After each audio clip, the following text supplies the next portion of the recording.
ദുര്യോധനന്റെ സന്ദേശവും വഹിച്ചുകൊണ്ട് ഉലൂകൻ പാണ്ഡവരുടെ അരികിലെത്തുന്നു.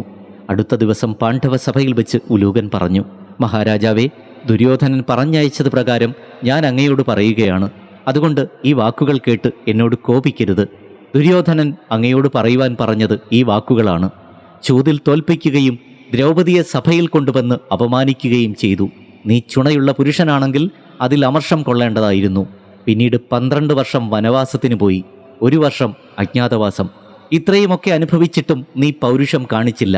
അങ്ങനെ പൗരുഷമില്ലാത്ത പാണ്ഡവന്മാരാണ് ഇപ്പോൾ യുദ്ധത്തിനൊരുങ്ങി വരുന്നത്.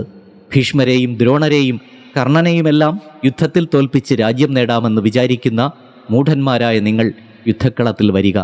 ഭീമൻ ശപഥം നിറവേറ്റുന്നത് ഞാനൊന്ന് കാണട്ടെ. ജീവനിൽ കൊതിയുണ്ടെങ്കിൽ എൻ്റെ ദാസന്മാരായി ഇവിടെ കഴിഞ്ഞുകൂടാം.